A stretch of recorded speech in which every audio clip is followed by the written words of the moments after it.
Isa na namang legendary breeder ang ating mai-interview today at napakaswerte natin dahil napaunlakan niya tayo. Grabe, napakasiksik, liglig at umaapaw ang ating matutunan ngayon sa ating interview kay the one and only Mr. Boy Diggs or Mr. Boy Digal.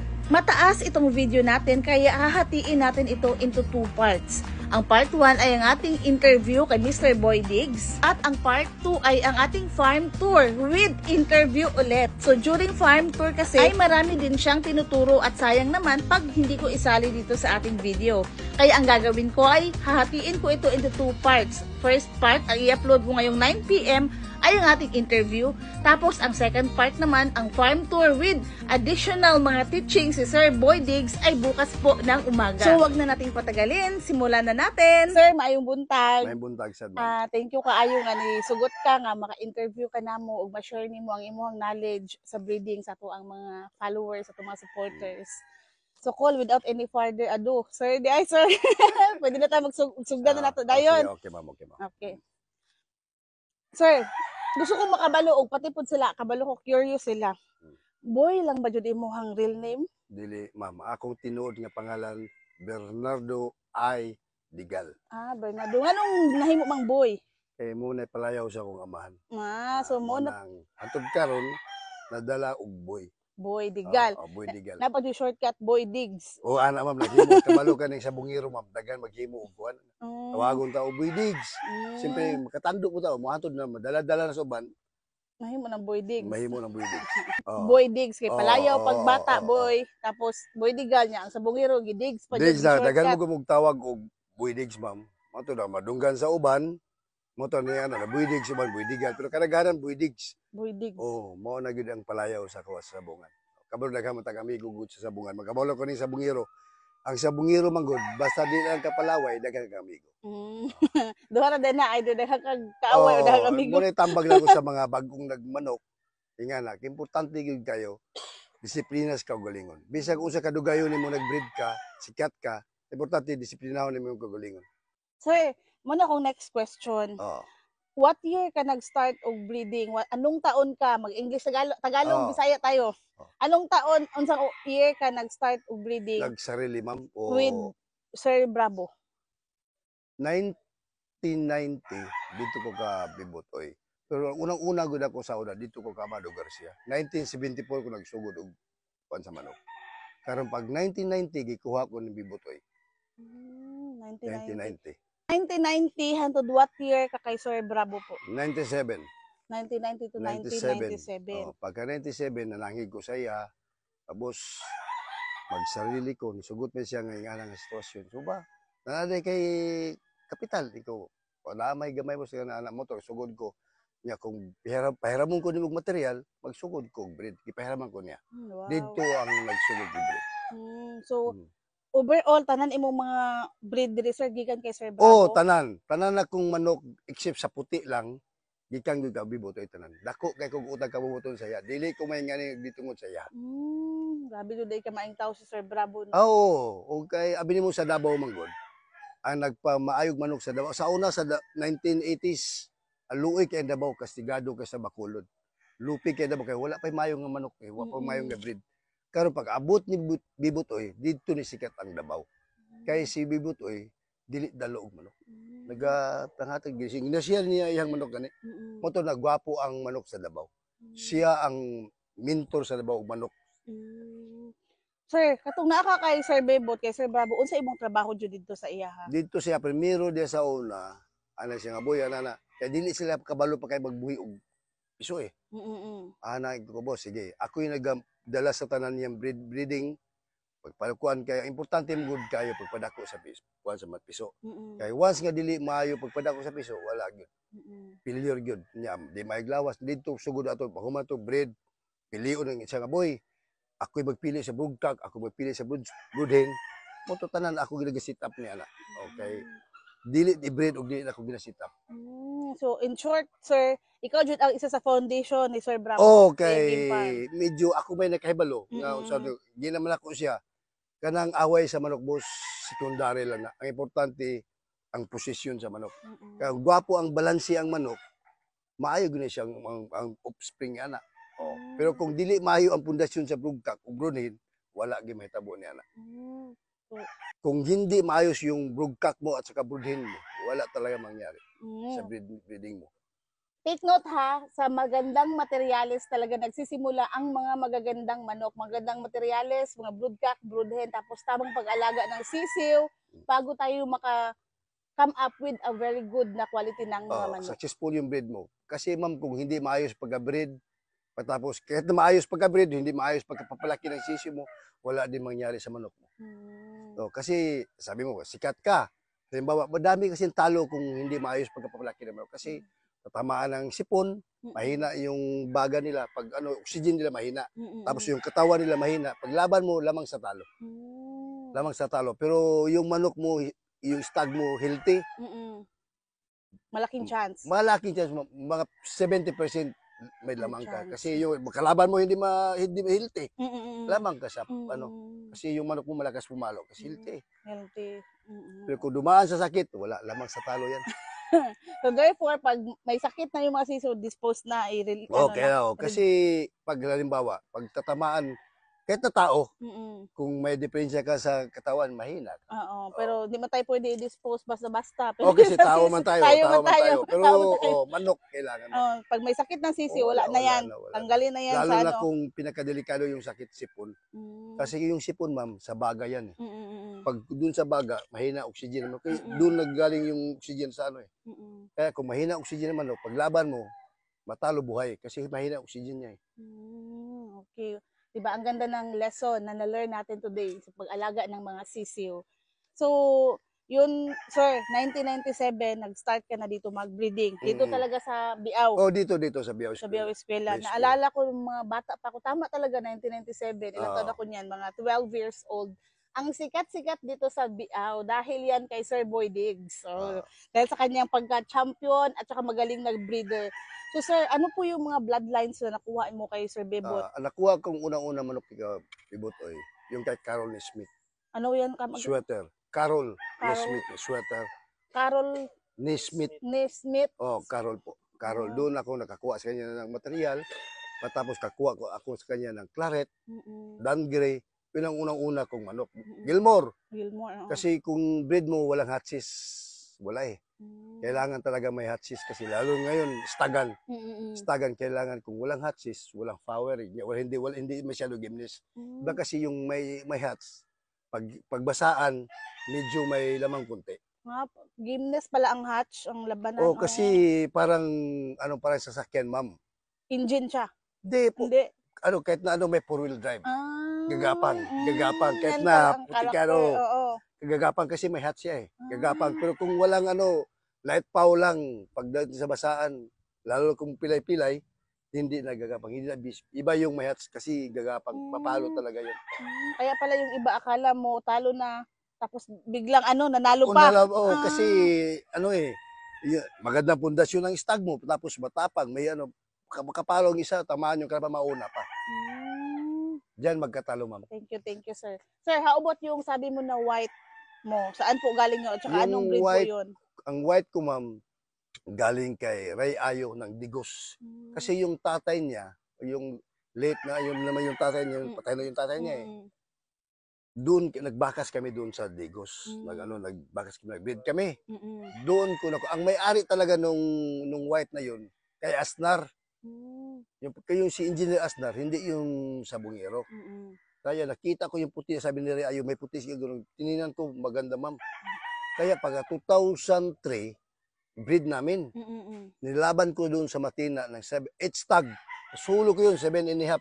Solo champion? Solo champion, wow. 7.5. Stag. 2003, ma'am. 2003. Polisyo. Laban ko puti. Puti, ma'am, nanalo. 8 stag yun. Anong breed yan, sir? Kalahati ng sweater, kalahati ng puti. So may available kayo niyan, sir, na for sharing? Meron. I'm sure maraming gusto. Meron man, ma'am. Pag may kasi yung material, ma'am, para sa akin, hindi, sa akin, pag ibinta ko, maayos yan. Kasi ganito yan, ma'am Alam mo, pag breed, ang pera makita yan. Pero yung panahon, ma'am, mahirap yun. Bigyan mo yung customer mo na hindi maayos. Kasi pag sa panahon, pagdating ng panahon, hindi maayos, kawawa yung ano. Pero yung pera makita, pero yung panahon, ma'am, sayang. Time is gold talaga. Oo, talaga, ma'am, mahirap. Yun yung iba magbinta ng hindi, yung iba magbinta ng hindi, wag. Dapat magbinta kayo ng material, yung maayos. Para yung makabili naman. Oo, kasi para worth it yung kanila in time of investment sa time. Time. Yung Kasi time yung, talaga, yung effort. effort, ma'am, tama Oo. yung sa'yo, ma'am. Kasi hindi mo na mabalik eh. Hindi na, Nagbili ka ma'am. ng not quality na mga breeding Wala, materials. oo. Nag-spend ka ng mga 2 years sa pag-breed tapos hindi maganda yung result. Sayang lang. So, kung mag-start ka mag-breeding, doon na talaga sa mga magagandang Oo, quality. yung importante, ma'am. Kasi yung manok, ma'am, kahit anong, pag hindi maayos yung quality ng manok, wala talagang palo yung manok. Tapos, halimbawa, material yung binili mo, yung maayos yung ano, sigurado maayos yan. Basta maayos pag-alaga ng manok mo, yung PCC mo, maayos, ma'am. May panalo talaga yan. See? So, yung sa mga nagaplan na bibili ng mga breeding materials, huwag talagang padalos-dalos sa pagbili ng Doon sa breeding maayos na tao, materials. ma'am. Oo. Kilalanin talaga yung Yung mga honest talaga, ma'am. honest na mga breeders. Para sa, Oo. Para bago bumili. sa honest talaga, ma'am. Sa honest talaga ng mga breeders. So, tapos na tayo sa bloodline, sir. Ito pong next question ko is, tips niyo po sa pag-breeding. Ano po yung mga tips sa mabigay nyo ng mga idea sa ating mga supporters sa pag-breeding? Kasi yung pag-breed, ma'am, mahirap kasi ako, tagal na ako sa manok, ma'am eh. Galing ako kay Amado Garcia hanggang nagpunta kay Bibotoy.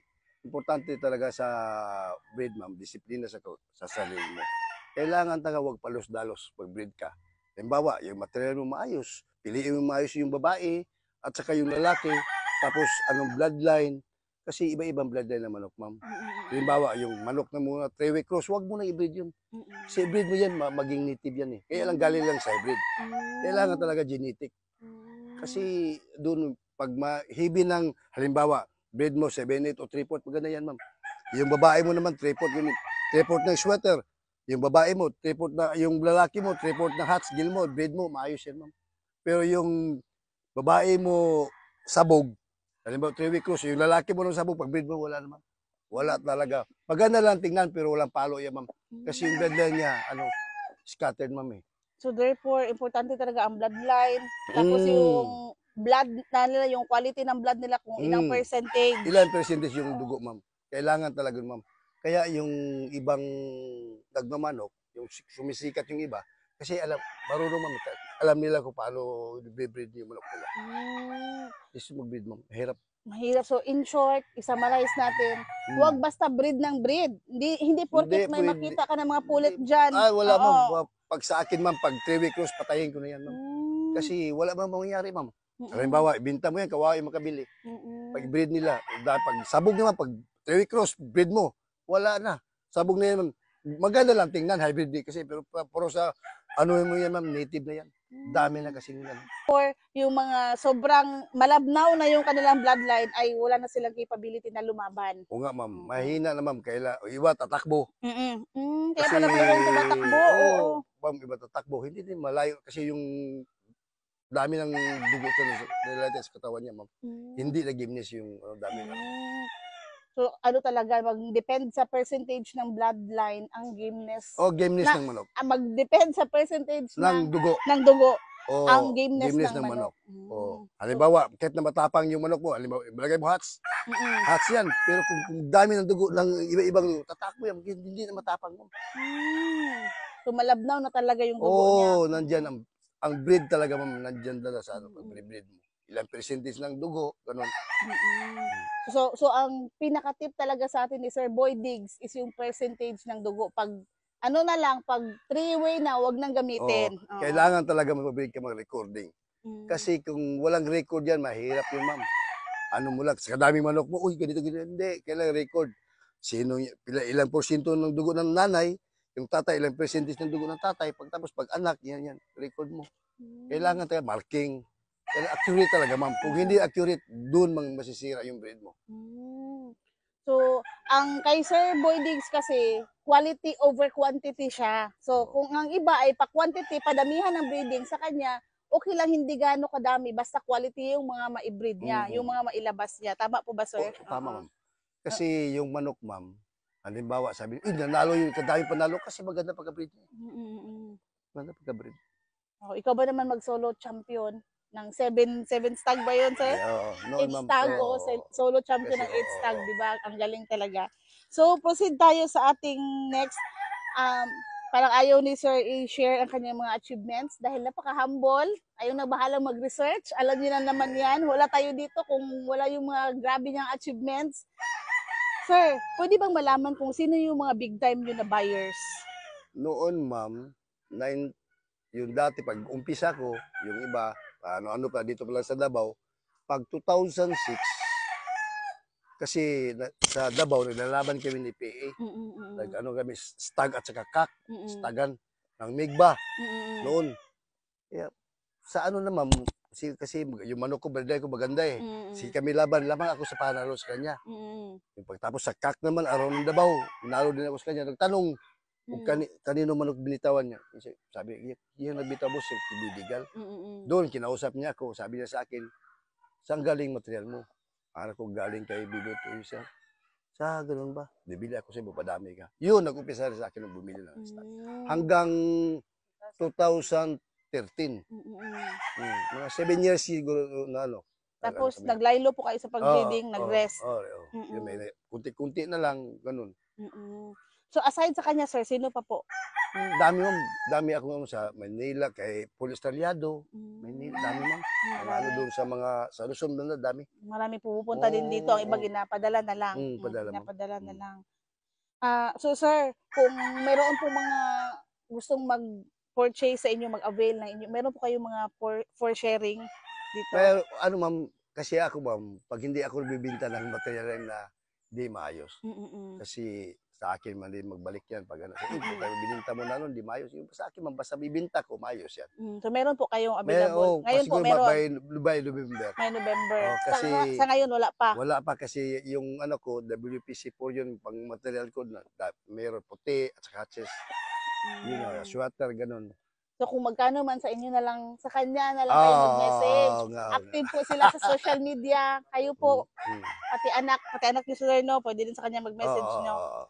Tapos i-flash na lang din namin, ay walang cellphone number kasi po dito ay walang signal. Walang signal. So sa Facebook lang talaga Facebook tayo. Lang. Ito yung lugar namin, walang signal. Messenger lang kasi may PLDT dito na wifi pero wala talaga kahit ano, kahit 1 bar ng patawag, wala talaga. Dito.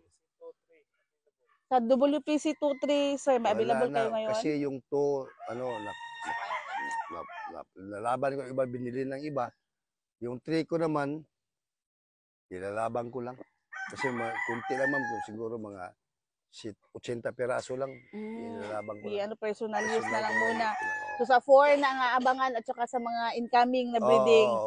So damihan mo na sir kasi I'm sure maraming gustong mag-avail. Yung lugar ko ba, hindi masyado malaki. Kailangan talaga, alam mo yung manok, kailangan talaga maayos yung pagpalaki mo, magandang lugar. Kasi hirap. Kahit na sa tagal ko na nagmanok, kailangan talaga hands-on ka. Kasi iasa mo na sa tao, mahirap ma'am. Kasi madali magkasakit yung isang ano lang. Pag hindi mo makita ngayon, kinabukasan, iba na yung ano na. Sisiyo mo. Diyan magkatalo. Kailangan talaga maayos pagpalaki. Yung ano, kasi kung hindi maayos pagpalaki ma'am, wala talaga. Kahit anong galing na bloodline. Sa pagpalaki talaga. So aside, nandyan talaga ang ano ma'am. Aside sa ikaw na owner, ay hands-on ka, dapat yung mga tao mo din, sir, no? Oo, kinalab yung manok nila. Love nila yung manok, hindi yung trabaho lang. Wala ma'am, mahirap. Kasi yung sisiyo ma'am, dyan magkatalo. Mahirap, ma'am. Sa tagal-tagal ko na nag-breed, pero kailangan talaga ma'am, mahirap talaga ma'am. Wala talagang, hindi ma'am, maniwala kasi kailangan talaga hands-on ka talaga. Tutok na tutok sa sisiyo talaga ma'am. Tingnan nyo ha, si Sir Boy Diggs, ilang years ng breeder pero sinasabi niya pa rin na mahirap kasi kailangan talaga tutok ka, hands-on ka, yung time mo talaga, yung pag-alaga. So, yan talagang i-take note natin. Kung papasok tayo sa mundo ng breeding, kailangan talaga bigay todo. Sa mga baguhan, kailangan pag manok kayo, maayos yung breeder ng manok nyo. Pagkatapos, kailangan hands-on kayo sa breed nyo. Kasi iasa mo lang sa tao ma'am, buti ko yung tao mo love yung manok niya. Ba? Hindi pabayaan yung manok. Pero kung pabayaan, wala ma'am. Wala mangyari. sayang lang ang gasto mo. Sayang lang. Oo, sayang lang. So, sir, aside dyan, sir, ano pa po yung iba niyong ma-message sa ating mga newbie na mga followers? Pati yung hindi mga newbie, pati yung mga medyo matagal na nakastart, pero may gusto pang marinig galing sa inyo. Oo, dapat, halimbawa, kailangan talaga yung pag breed ka, piliin mo maayos yung broodcock mo, broodhen mo, tapos saan galing yung yung material mo. Yun, pagkatapos kailangan talaga recording talaga. Yun ang importante, recording. Kasi kung wala kang record, wala din mangyari. Hindi mo alam kung ilang percentage ng dugo ng manok mo. Kaya magkano yan. Diyan, failure ang breed mo. Kailangan tayo recording. Tapos, pagkatapos na, halimbawa, nag-message ko na, doon naman, kailangan tutok-tutok ka sa sisyo mo. Alagaan mo mabuti. Yun. Kasi pagdating ng stag, mahirap talunin yan basta healthy na manok. Doon magkatalo. Huwag kang believe sa sarili mo na yung manok mo magandang breedline yan, pero hindi mo ayos pagpalaki ng sisyo mo. Lamang sa talo yan. So, yun. So, na-summarize na lahat ni Sir Boy Diggs. So, sir, thank you so much po talaga again, sir, for this opportunity. Talagang very ako overwhelmed, sir, na pumayag kayo. At saka birthday, belated happy birthday, Sir Boy Diggs. Belated Salamat, happy birthday. Salamat, ma'am. Sa'yo din, ma'am. Magka-birthday. Kasi yun ng 3 eh. Oo po, 3. Sa akin, 2. Sa akin, ma'am. So, alam niyo po ba, bakit ngayon lang ako pumunta dito? Kasi gusto ko talaga i-birthday special ang ating interview kay Sir Boy Diggs.